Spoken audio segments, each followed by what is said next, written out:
realmente es para nosotros un gozo poder estar aquí en Cádiz después de tantos años, ¿verdad? Y hay personas que marcan tu vida. Hay personas de quienes en un momento cuando se cruzan contigo, no te olvidas nunca más. Y esas personas son personas para uno que se tornan especiales. Y puede pasar los años, pueden pasar el tiempo, pero esas personas siempre van a marcar tu vida. ¿Por qué? Porque han marcado tu vida. ¿Quién tuvo una experiencia con alguien y dice, esa persona yo no me voy a olvidar nunca? ¿Quién tiene esa persona? Creo que todos. Creo que todos, ¿verdad?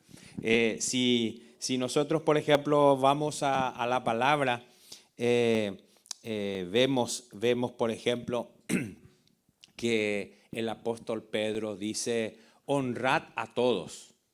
Dice, honrad a todos, honrad al rey, dice, ¿verdad? Que es realmente, es lo que Pedro le exhorta a quién, a los creyentes. Dice que nos tenemos que honrar, tenemos que honrar. Pero muchas veces, como como tenemos una naturaleza pecaminosa, ¿qué pasa? Muchas veces no expresamos, ¿qué cosa? Lo que sentimos y nos guardamos, pero tenemos que honrar a las personas.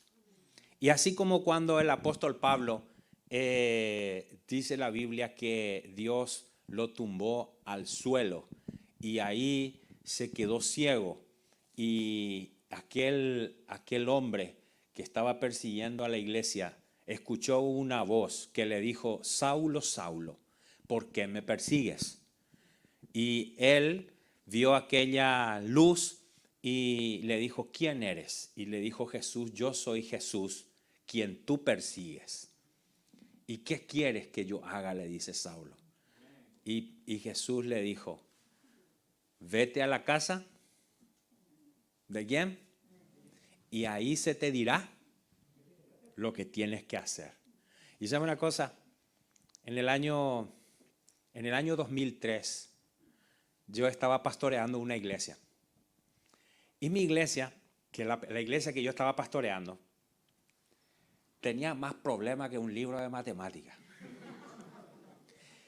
Y yo tenía ahí en la junta de líderes, tenía unas cuantas personas que parecía que me venían para clavarme los ojos, ¿verdad?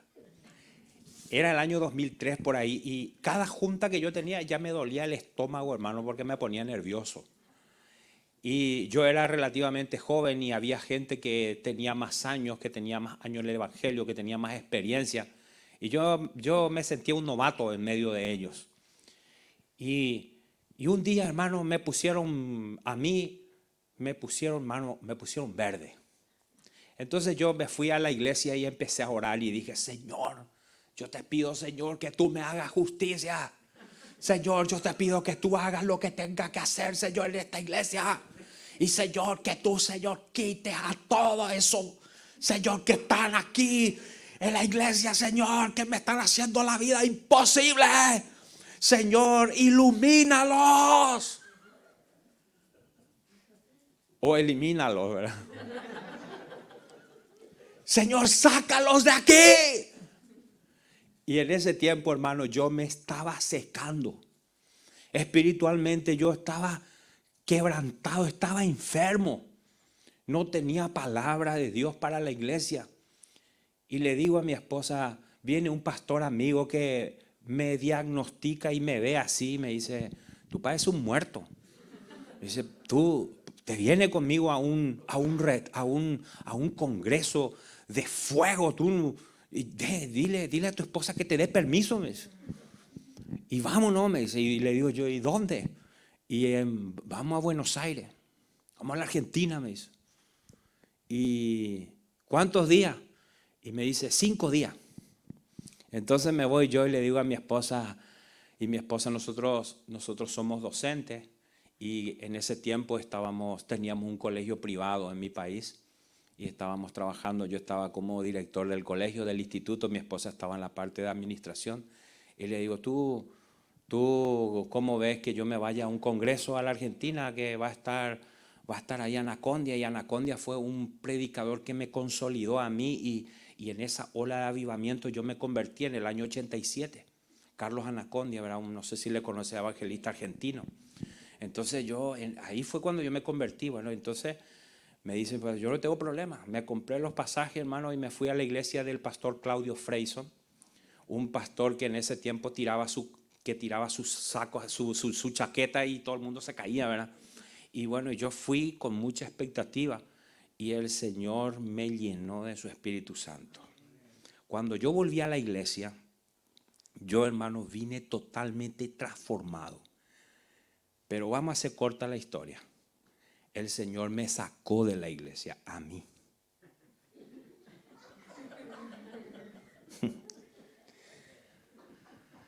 Ocurrió totalmente lo contrario de lo que yo le había pedido al Señor. Yo le quería dar a esos hermano, perdóneme, pero le quería dar una patada santa. Pero al que le dieron una patada y así fue el Espíritu Santo y me dijo, yo te voy a llevar a las naciones. Y yo, hermano, no tenía ni idea de lo que era eso. Y yo la idea, cuando me convertí yo tenía 16 años, hoy tengo 50.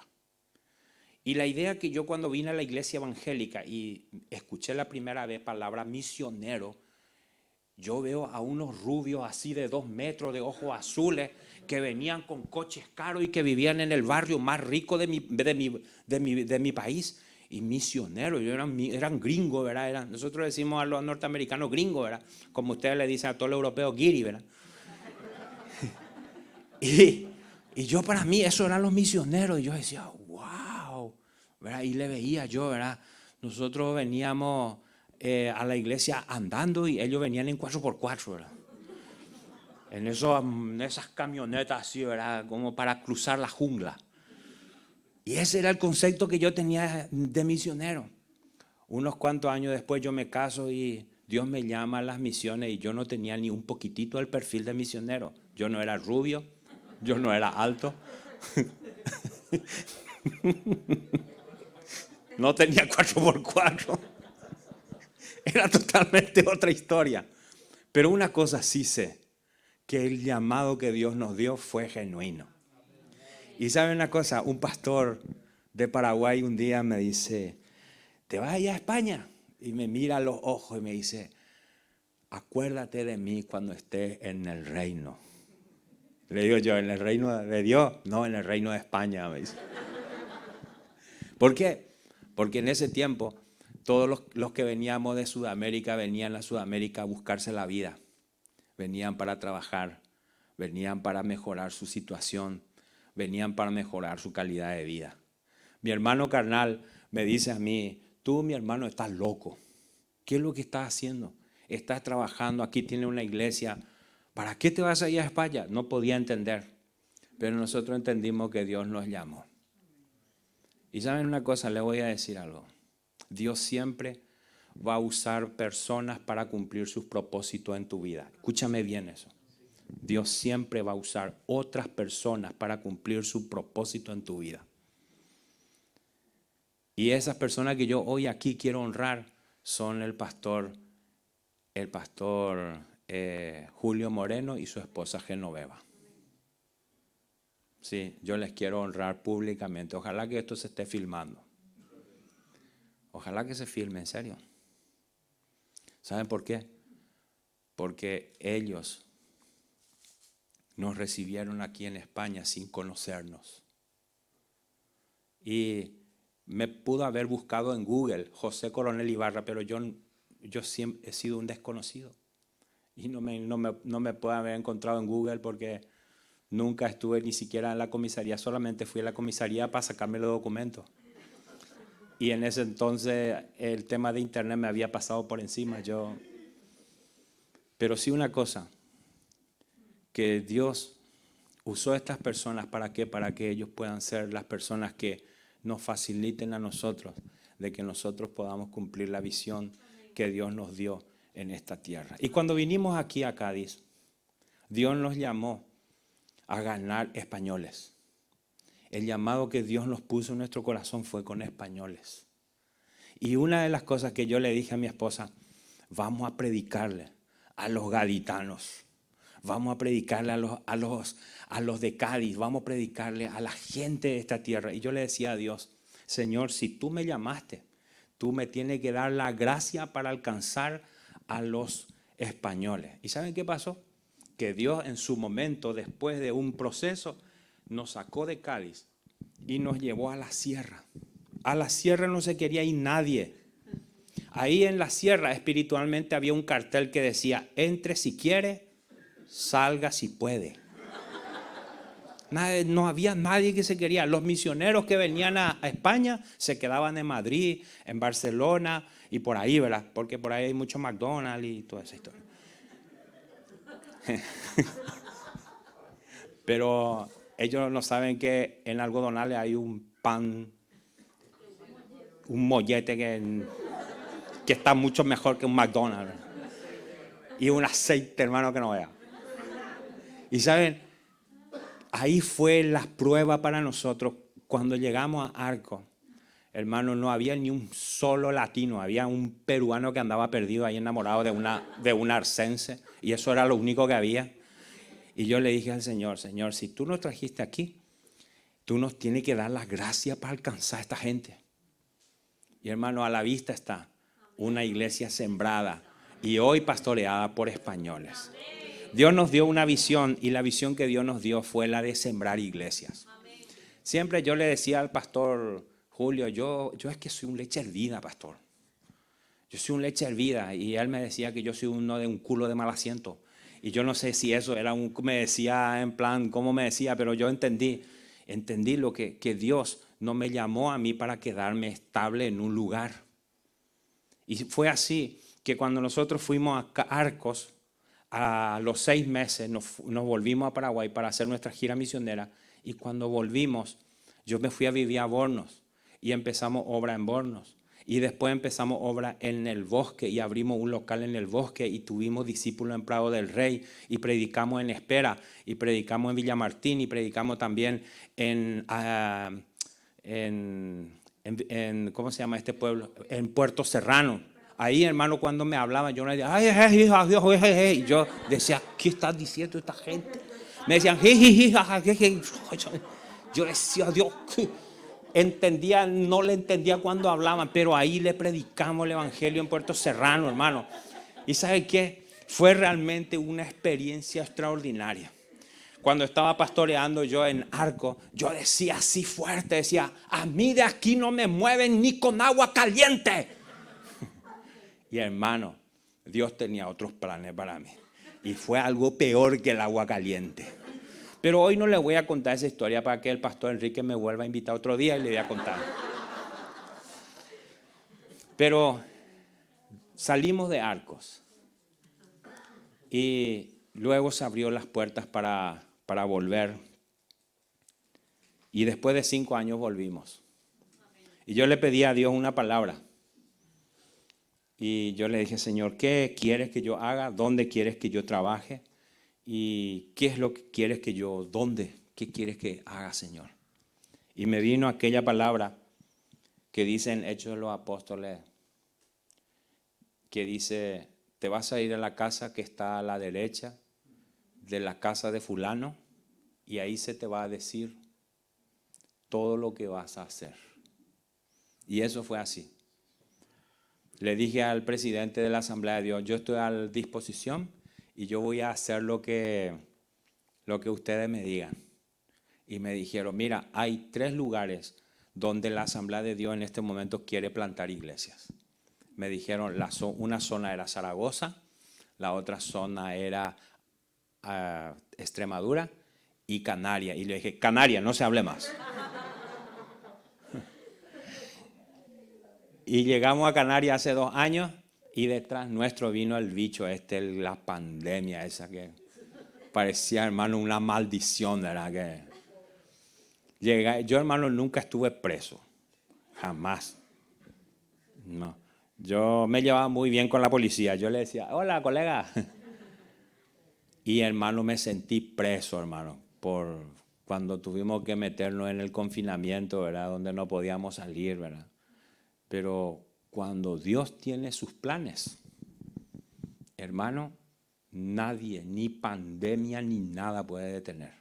En medio de la pandemia sembramos una iglesia en Las Palmas de Gran Canaria y en el mes de mayo del 2020 asumimos el pastorado de una iglesia que quedó vacante, que el pastor se fue. Y en el mes de octubre pasado sembramos otra iglesia en un lugar que se llama Vecindario. En este momento estamos pastoreando 3 iglesias y estamos, hermanos, hasta aquí. Pero ¿saben qué? Contentos, agradecidos con lo que Dios está haciendo. Y una de las cosas que yo aprendí es que cuando estamos sanos, hermano, somos efectivos. Cuando estamos sanos, cuando realmente estamos bien, podemos hacer de todo. ¿Saben qué me pasó, hermano, por tonto? No por tanto, por tonto. Me fui, hermano, a bañarme en el mar, en una piscina natural. Mis hijos se fueron, tengo 3 hijos, un muchacho de 22, una chica de 20 y los 2 solteros sin compromiso buscando novio y novia y un chico de 14 años. Y los 2 varones se fueron a andar con la tabla encima del agua. Y entonces yo le llevé en el coche y mientras que yo le esperaba, pues me metí al agua. Y mis hijos se tardaban y yo decía, y había un viento ya afuera, y yo decía, yo no voy a salir del agua porque si salgo del agua voy a tener frío. Y ellos habían llevado mi toalla y se tardaron y el agua estaba empezando a enfriarse y ya me estaba a punto de dar una hipotermia. Y me dio una neumonía de caballo, hermano, que me fui a parar al hospital y estuve internado y mis pulmones, hermano, estaban ahí encharcados. Y cuando estaba ahí, hermano, sentía que me iba a morir, me dolía la cabeza, no podía respirar, me ahogaba, terrible. Y ahí yo entendí, hermano, lo importante que es estar sano. Porque cuando está enfermo, hermano, no sirve para nada. Y así también es una iglesia. Una iglesia que está, ¿cómo nosotros podemos saber cuando una iglesia es sana y cuando una iglesia está enferma? Hermano, nuestro cuerpo humano y la iglesia son casi iguales. La iglesia tiene ciertas funciones y nuestro cuerpo también tiene funciones.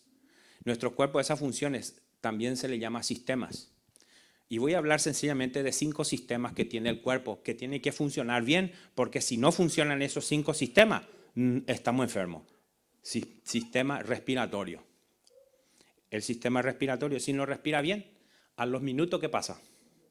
Te muere. Sistema circulatorio. Si la sangre no circula, te da una embolia, te da un derrame, te da un infarto, te muere. Sistema digestivo. Si no te vas al baño por un día, malo. Malo. Tienes que oler mal para que todo esté bien.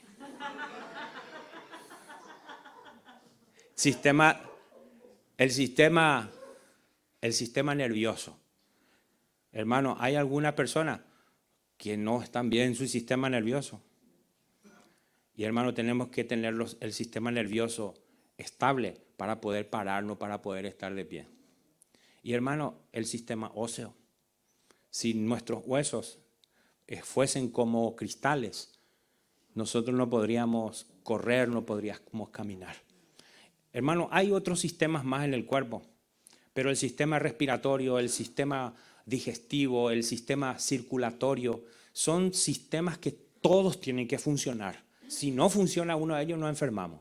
Y la iglesia también tiene 5 funciones que son fundamentales para que sea saludable.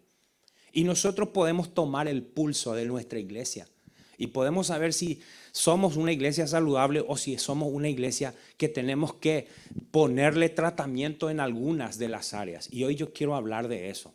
Cuando el Espíritu Santo vino sobre los creyentes, cuando el Espíritu Santo bajó, dice la palabra de Dios que todos fueron llenos del Espíritu Santo. ¿Y qué estaban haciendo ellos en ese lugar ahí, en ese aposento alto? Ellos estaban orando. Entonces, hermanos, si queremos nosotros ser saludables, tenemos que ser personas de oración. Una de las primeras señales de un creyente que empieza a enfermarse espiritualmente es cuando deja de orar. Cuando dejamos de orar, nosotros entramos a la fila de los creyentes carnales. En la iglesia hay creyentes carnales y hay creyentes espirituales. El creyente carnal te va a hablar de mi casa, mi coche, mi trabajo, la playa, la comida, su novio, su novia, su esposa. Te va a hablar de cosas de este mundo. El creyente espiritual, ¿de qué te va a hablar?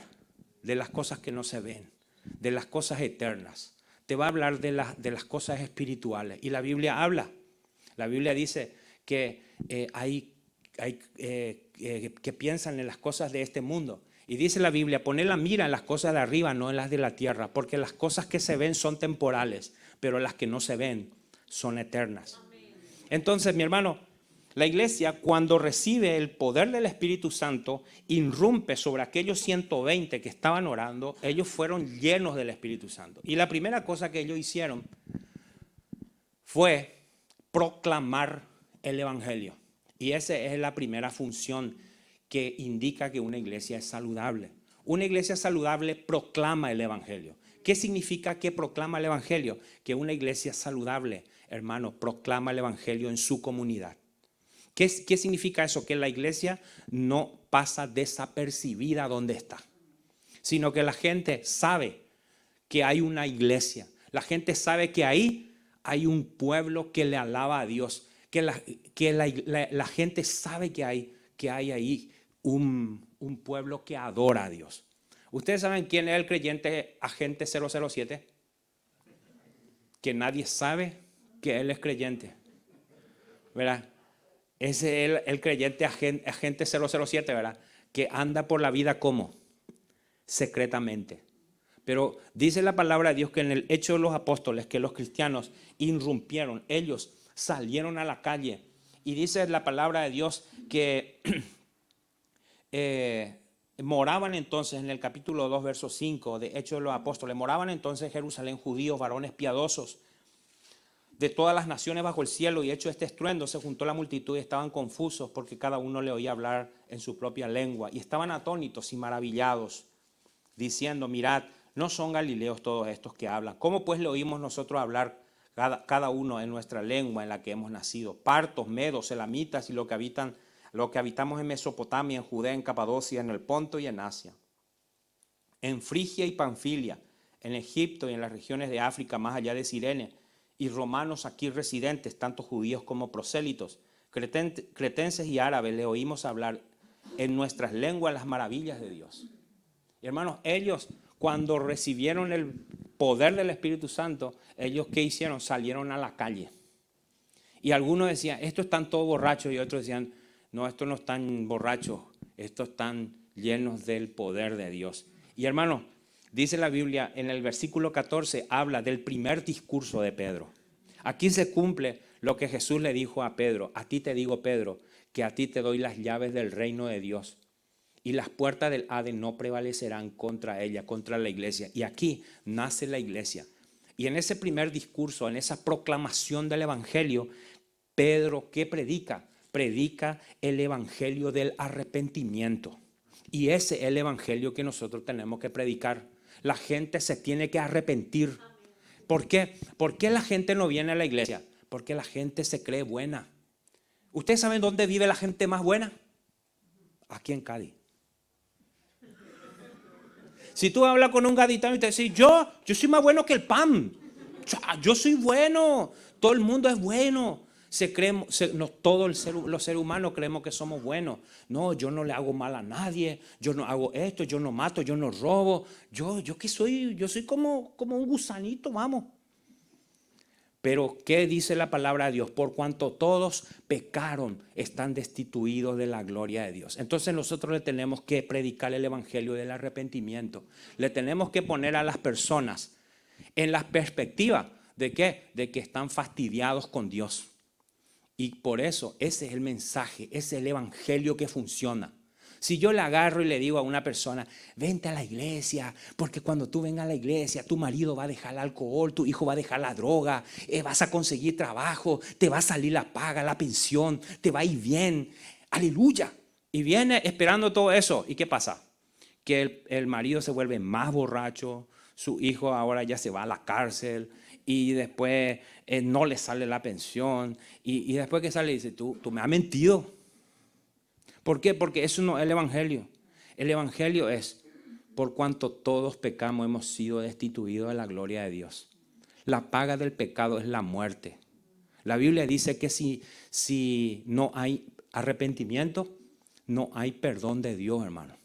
No importa que tú vengas a la iglesia, pero si tú vives en pecado, tienes que poner tu vida en orden. Si tú estás viviendo en pecado, arrepiéntete. Eso dice la Biblia. Y esa es la proclamación del evangelio. Abra su Biblia en Hechos capítulo 2, versículo 36. Cuando Pedro le estaba predicando en el versículo 36, dice: sepa pues ciertísimamente toda la casa de Israel que a este Jesús a quien vosotros crucificasteis, Dios le ha hecho Señor y Cristo. Al oír esto se compungieron de corazón y dijeron a Pedro y a los otros apóstoles: varones, ¿qué haremos? Hermanos, nosotros le tenemos que llevar a la perspectiva de que la gente se tiene que compungir de corazón y tiene que reconocer que es pecador y que necesita de Cristo, que necesita de la cruz, que necesita de un Salvador. Pero la gente, como se cree buena, dice: ¿yo para qué quiero eso? A mí no me hace falta. Yo estoy demasiado bien. Yo no necesito de eso. Cuando yo estaba por aquí, la gente aquí en esta sociedad relaciona la iglesia evangélica ¿con qué? Con los centros de rehabilitación. Ah, no, sí, está muy bien el trabajo que ustedes hacen, pero yo nunca he sido yonki. Y con respeto a aquel que haya caído en eso, ¿verdad? Y que Dios le haya sacado gloria a Dios. Pero el evangelio es para todos. Yo nunca he sido un borracho. Yo me convertí con 16 años, era un niño. Pero yo le voy a decir una cosa: yo estaba perdido, estaba sin Dios, estaba sin esperanza. Era el menor de una familia de 7 hermanos, padres separados, viviendo en una situación de pobreza extrema. ¿Y qué? Yo decía: ¿para qué yo vine? ¿Para qué yo nací? Y yo lo que quería era morirme, deprimido, viviendo en una total oscuridad espiritual. Pero cuando Cristo se cruzó en mi camino, mi vida cambió totalmente y yo entendí el propósito de Dios para mi vida. Pedro les dijo, versículo 38, arrepentíos. Y esa es la proclamación. Hermano, tenemos que predicar el arrepentimiento de pecado, la proclamación. Una iglesia saludable proclama el evangelio de Jesús. Nosotros, si somos cristianos realmente llenos de Dios, nosotros no podemos callar esta salvación tan grande. La gente tiene que conocer y tenemos que compartir del evangelio. Esa es la primera cosa. Otra señal de que una iglesia es saludable es cuando en la iglesia nosotros somos una iglesia de proceso. Cuando estamos y entramos en un proceso de que cuando conocemos a Cristo no nos quedamos con el mero sentido de ser creyentes, sino que nos convertimos en discípulos. ¿Por qué? Porque Dios nos llamó a ser creyentes solamente o a ser discípulos. Discípulos. Pero el discípulo tiene 3 características. ¿Cómo tú sabes que una persona tiene las características de un discípulo? El discípulo tiene 3 características que son, y esto tome nota: el discípulo es enseñable. Mi hijo mayor, al principio yo le hablaba de Cristo y no me escuchaba. Y cuando tú le hablabas del Señor, el tío sabía hasta latín. No era enseñable. Hasta que tuvo una experiencia espiritual profunda con Dios, ahora escucha. Pero cuando no escuchaba, él no escuchaba, no era enseñable. La primera cosa, enseñable. Segundo, disponible. El discípulo, ¿qué hace? Da tiempo para Dios. Amén. Pero ¿qué pasa? Ese que te dice, Fanny, que te dice: es que no tengo tiempo, es que no tengo tiempo, es que no tengo tiempo. Todos tenemos 24 horas. ¿Cómo hay alguno que tiene tiempo y otro? Ah, no, pero ese no hace nada. No. Todos tenemos 24 horas y nosotros hacemos lo que queremos. Lo que no queremos hacer, no lo hacemos. Y dice la palabra de Dios: redimí el tiempo. ¿Saben qué? Una de las cosas más valiosas que tenemos los seres humanos es el tiempo. Y quiero decirte que el tiempo, eso es limitado. Y el tiempo un día se va a acabar. Y entonces, nosotros tenemos que estar disponibles. Nosotros tenemos que dar nuestro tiempo a Dios. Es enseñable, está disponible y es fiel. ¿Y qué es una persona fiel? Una persona fiel es una persona que se mantiene estable cuando todo el mundo, ¿qué hace? Se va. Cuando todo el mundo da la espalda. Jesús tuvo ¿cuántos discípulos? ¿Y él fue el único que se quedó ahí cuando la papa estaba caliente? Juan. Él fue fiel. Juan fue el único. Después todo lo demás, uno le negó, el otro le entregó, el otro salió corriendo, uno hasta salió desnudo corriendo. Pero Juan se quedó y estuvo a los pies. Él estuvo inclusive a morir. Todo el mundo sabía que era su discípulo y estaba consolando ahí a la madre y abrazando y sosteniendo a María cuando a Jesús le estaban crucificando. Eso es ser fiel. Fiel es cuando tú permaneces al lado de tus pastores, cuando tú permaneces fiel a tu iglesia. A pesar de que vengan tormentas. Mira, tú puedes hablar con Ángel Rosales. Ángel Rosales tiene más años que el monasterio de Santa Catalina aquí en la iglesia. Hermano, es fiel. Ha sido fiel. Y ha venido y ha pasado por problemas, ha pasado por dificultades, ha pasado por todo. Pero aquí está. Es fiel. Ese es un requisito de ¿qué?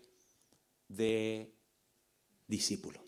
El discípulo es enseñable. El discípulo está disponible. Y el discípulo es fiel.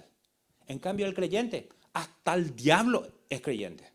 Los demonios, dice, creen y tiemblan. Si tú sales y le hablas a la gente y hacemos una encuesta aquí en Cádiz y le preguntamos si creen en Dios, muchos te van a decir, sí, creo en Dios. ¿Tú crees en Dios? Sí. Pero cuando le habla de Jesús, parece que le derramaste agua caliente. ¡Uy, Jesús! Oh, ahí ya se salta. ¿Por qué? Porque Jesús dijo, el que quiere ser mi discípulo, tome su cruz y sígame. ¿Saben qué significa tomar la cruz? ¿Qué significaba la cruz para Jesús? Morir. Y nadie se quiere morir, porque nosotros no hemos sido diseñados para morir, hemos sido diseñados para la vida. La tercera cosa, hermano, me queda muy poco tiempo, pero quiero avanzar en las cinco cosas. Ya dije la primera, la proclamación. La segunda, la enseñanza. La enseñanza. Una iglesia saludable, hermano, es una iglesia que tiene ese proceso.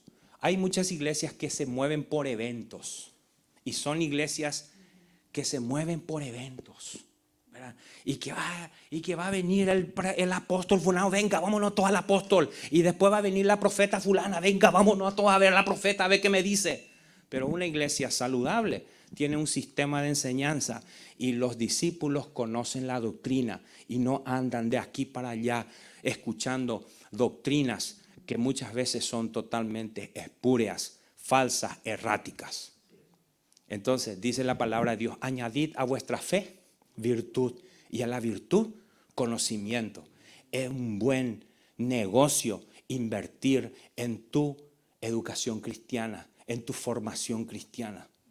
Estudia la Biblia. Dice la Biblia, escudriñad las escrituras. ¿Saben qué significa escudriñar las escrituras? Le voy a decir para que lo entiendan bien clarito. ¿Quién tuvo hijo aquí? Levanten los papás o mamá. ¿Sabe cómo es escudriñar? Cuando le busca a tu hijo piojo. Eso es escudriñar. ¿Han tenido hijos con piojo? Bueno, y que tú empiezas ahí. Eso quiere decir escudriñar. Mirar con qué. A veces con lupa. Agarramos la lupa y ahí está uno, venga. Eso. Escudriñar significa mirar a fondo, estudiar a fondo.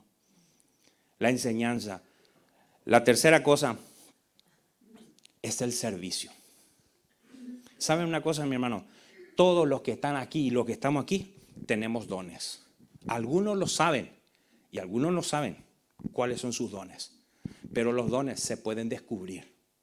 Y el don que Dios te dio, cuando tú lo pones al servicio de Dios. Dice un refrán, el que no sirve, no sirve. ¿Escucharon eso? El que no sirve, no sirve. Así que, Pastor Enrique, Pastora Fanny, el que no sirve, no sirve. No es discípulo. Entonces, ¿por qué? Porque el que está saludable va a decir, aquí estoy, ¿qué puedo hacer? Y va a estar disponible. va a estar dispuesto y va a decir, yo me voy a donde ustedes digan, yo voy a hacer lo que ustedes dicen y póngame que yo ahí me pongo los guantes. Servir. Una cosa es servir y otra cosa es servil. Y algunas veces hay más serviles que se dedican al servicio. Pero el servicio tiene que ver con ¿qué? Con que nosotros pongamos al servicio del Señor, al servicio de los santos, la capacidad que Dios nos dio. Mire, yo le voy a decir una cosa, yo no soy pastor, vamos a ser claros. Yo de pastor solamente tengo el título, me dicen Pastor José Coronel, pero yo de pastor, anda ya, yo no soy pastor, yo soy sembrador de iglesia. Me dice uno, no, tú eres el apóstol de Canal. No, escuche, no diga eso porque ahí ya hay otro apóstol que se puede enojar. Pero yo soy sembrador de iglesia, Dios me llamó a eso. Cuando yo estoy en una iglesia así tan linda, todo ya organizada, yo ya me entra urticaria. Ya. Yo digo, yo aquí ya no pinto nada. Yo soy más de ¿cómo que se dice? De machete y de asada y de ir abriendo camino, ¿me entienden?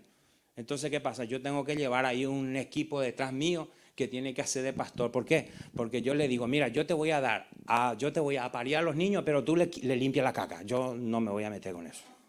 ¿Y el pastor qué es lo que hace? Limpia la caca. ¿De quién? De los recién nacidos. O los recién nacidos no hay que limpiarle la caca. ¿Sí? Cuando un niño nace, ¿qué? ¿Necesita qué? Cuidado. ¿Sí o no? Bien. Todos nosotros espiritualmente nos hicimos una caquita encima. Y necesitamos un pastor que nos haya tenido que atender. Porque ¿sabe qué? La caca huele. Y dice, hermano, cuando alguien está con eso, y así es la iglesia, el pecado, hermano, huele hasta la otra calle. Cuando tú dices, voy a pecar, pero nadie de la iglesia se va a enterar. Anda ya. Eso es como tirarse un pedo, hermano, en medio del culto. Eso huele mal, hermano. ¿Me explico? Es que es imposible, eso es el que anda en pecado, hermano, ese huele a podrido. Ese huele a pescado muerto. Y ese es el trabajo del pastor. Así que, pastor, aleluya, hermano, por tu pastor, por tu ministerio. Gracias a Dios, Dios dijo que el Señor puso 5 ministerios. Y dijo evangelistas, pastores, constituyó, él dice, y él mismo constituyó apóstoles, profetas, evangelistas, pastores y maestros. Pues yo le voy a decir una cosa, mi ministerio va más hacia la enseñanza. Yo soy más maestro que otra cosa. Y soy más también de abrir iglesia, de predicar el evangelio, pero a los que van naciendo, dice, mira, cuida, atiéndele a este. ¿Verdad? Y le doy en adopción. Tampoco soy un padre irresponsable, porque si no le tengo a nadie que me pueda atender, pues lo tengo que atender, pero no me gusta hacerlo. Pero saben una cosa, hermano, tenemos que servir con lo que Dios nos ha llamado. Carlos, sigue con eso de ser evangelista, Carlos. Eso que estás haciendo ahí por Facebook, eso está muy bien. Y tenemos ahí gente que te escucha. Y cuando realmente predicamos el evangelio, prediquemos el evangelio del arrepentimiento. Amén. Me quedan 2 minutos y estoy por el punto 3. Así que, la cuarta cosa, hermano, es la comunión. Una iglesia saludable tiene comunión. Dice la palabra de Dios, Hechos de los Apóstoles, capítulo 2, versículo 46. Perseverando unánimes cada día en el templo y partiendo el pan en las casas, comían junto con alegría y sencillez de corazón. Dice, comían juntos. ¿Sabe qué? ¿Con quién se come? Se come con uno cercano. ¿Quién come con extraños? ¿Quién se relaciona? Cuando, hermano, la unidad, la unanimidad, estar unánimes. Dice que ellos perseveraban, tenían compañerismo. Hermano, una iglesia saludable, los hermanos se conocen. Pero en una iglesia que no está sana, hay personas, las personas parecen extrañas. Hermano, tú no puedes estar aquí 6 meses y no conocer el nombre de los hermanos. Tenemos que conocernos.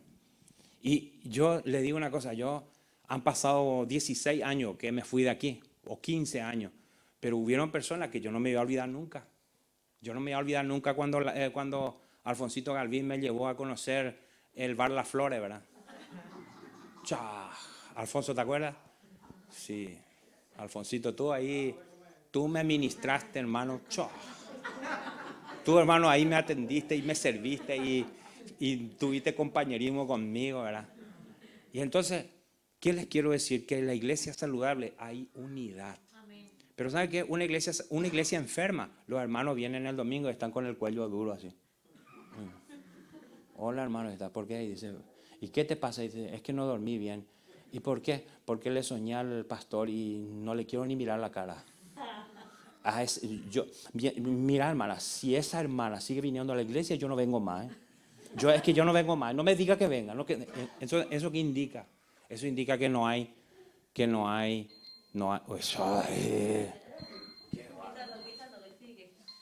malo este. ¿Quién me da un minuto más? Famoso, ¿verdad? 1, 2, 3, 4, ¿verdad? Sí. Pues mira, hermano, yo les digo que, de verdad, voy a poner 5 minutos más y voy a terminar ya porque sí, ya tengo que terminar. 5 minutos más. Y hermanos, tenemos que ser una iglesia saludable, una iglesia de unidad, de comunión. Hermano, dice la Biblia, en cuanto esté a tu alcance, en cuanto dependa de vosotros, está bien con todos. ¿Y saben qué? Nosotros tenemos que desarrollar el músculo que se llama perdón. Amén. Miren, yo le voy a decir una cosa. Después de la segunda cosa, la segunda cosa que más le digo a mi esposa es perdóname. ¿Por qué? Porque, hermano, yo siempre estoy metiendo la pata. Pero ¿qué pasa si no tenemos actitud de perdón? No vamos a enfermar. La palabra de Dios dice, soportaos los unos a los otros. El propio apóstol dice, hay algunos hermanos que son difíciles de soportar. Por ejemplo, ustedes hay aquí los que no me conocen, ahora me están escuchando, qué bien, ¿verdad? Pero después cuando me conozcan a mí, yo es que soy insoportable. Una vez me dice un hermano ahí en Arco, pero José, cállate ya.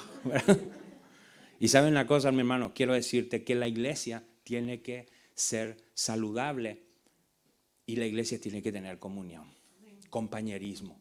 Tenemos que, hermanos, comer juntos, tenemos que tomar un café juntos, compartir, escuchar, saber escuchar a la persona, no hablar demasiado, escuchar más y hablar menos. Y hermanos, interesarnos por nuestro hermano, interesarnos cómo está, cómo se llama. Ahora ha llegado nuestra hermana de México. Ella, ¿qué necesita? Viene del extranjero. ¿Saben qué? Ella va a estar sola. Ella va a tener muchos momentos de que se va a sentir sola, va a extrañar a su mamá, va a extrañar a su papá, va a extrañar su familia, va a extrañar su tierra, va a querer comer sus tamales, va a querer comer todo eso, ¿verdad? Los tacos, ¿verdad? Pero yo le voy a decir, ¿qué tiene que hacer la iglesia? Arroparle. Por lo menos al terminar el culto hoy, acérquense 2 y 3 y díganle, mira, yo me llamo fulano, fulana. Y muestren que la iglesia es una iglesia saludable, que es una iglesia amorosa. Eso es, hermano, así funciona. Y la última cosa es la adoración. Y la adoración requiere tiempo. Ustedes saben que yo, después de mucho, entendí lo que es la adoración. Al principio, cuando yo decía adoración, yo pensaba que adoración era cantar y que tenía que ver con la alabanza. No, la adoración son actos. La adoración tiene que ver con actos. Por ejemplo, hoy cuando tú te preparaste para venir a esta reunión, esto es un acto de adoración. Venir a la iglesia es un acto de adoración. Cuando tú lees la Biblia, cuando tú tienes un plan para leer la Biblia, ese es un acto de adoración. Cuando tú le predicas a alguien el evangelio, eso es un acto de adoración. ¿Quién trabaja aquí? Cuando tú agarras y pones un dinero, pones tu diezmo en un sobre y lo entregas, ese es un acto de adoración. Dios no quiere ni necesita tu dinero. El que necesita de Dios eres tú. Y dice la palabra de Dios. Dice la palabra de Dios. Que Dios ama al dador alegre. Y entonces, mi hermano, cuando nosotros amamos a otras personas, eso es un acto de adoración a Dios. Porque eso es un mandato de Dios. Cuando nosotros obedecemos, eso es acto de adoración. La palabra de Dios dice, amad Dice, amad. Y amad, cuando termina en de, en el español, eso es imperativo, eso es orden. Es una orden. Id, amad, dice. Id y hacer discípulos. Eso no es una, algunos lo toman como si fuese que una sugerencia. Algunos dicen, es que yo no tengo el llamado, hermano. Si tú eres cristiano y tú has recibido a Cristo, ya tienes el llamado. Y si no lo haces, sencillamente eres un desobediente. Y ahí no estás adorando a Dios. Y ahí empieza a enfermarte espiritualmente. Entonces hay 5 cosas para que una iglesia sea saludable. La iglesia saludable proclama. La iglesia saludable tiene una buena enseñanza. La iglesia saludable sirve. Una iglesia saludable tiene comunión. Y una iglesia saludable adora a Dios. Mire, esto tiene un acróstico que es pesca. Y que dice, ¿qué dijo Jesús? Venid en pos de mí y os haré pescadores de hombres. Pesca, proclamación, enseñanza, servicio, comunión y adoración. Tomen nota. Esas son las funciones de la iglesia. Y hermanos, Dios nos llamó a ser iglesias sanas. ¿Saben qué, hermano? Cuando somos sanos, somos, hermano, efectivos en lo que hacemos. Y cuando estamos sanos, nos podemos reproducir. Pero cuando estamos sanos, cuando estamos enfermos, nos estamos muriendo.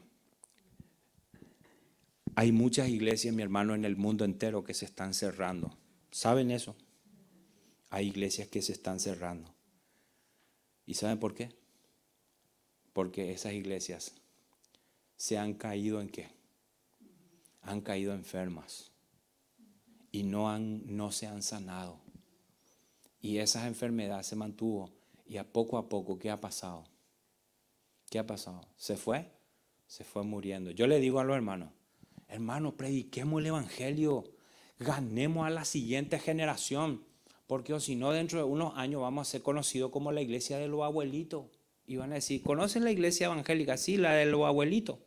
Porque si no le predicamos, nosotros nos vamos a ir poniendo mayor. ¿Y qué va a pasar? No va a pasar lo que le pasó a muchas iglesias en Inglaterra, que se cerraron, que eran grandes catedrales y que hoy son, ¿qué cosa? Son pub, son bares de copas. ¿Por qué? Porque hace 200 años ahí estaban llenos del Espíritu Santo, pero no transfirieron a la siguiente generación, no proclamaron en su tierra. Y la siguiente generación, ¿qué pasó? No pasaron el testigo, no dejaron el legado. Por eso dice, instruye al niño en su camino y aun cuando fuere viejo no se apartará de él. Vamos a ponernos de pie en esta tarde. Señor, yo te doy gracias por la iglesia de Cádiz. Yo te doy gracias, Padre, porque esta iglesia se nota en el ambiente que goza de buena salud. Porque esta iglesia goza de buena salud, Señor. Señor, yo te doy gracias, Dios mío, por cada uno de mis hermanos, Señor. Yo te doy gracias, Señor, por cada discípulo, Señor, que te sirve en este lugar. Señor, yo te doy gracias, Padre, por cada niño, por cada joven, por cada persona mayor que viene a esta iglesia, que ha conocido y que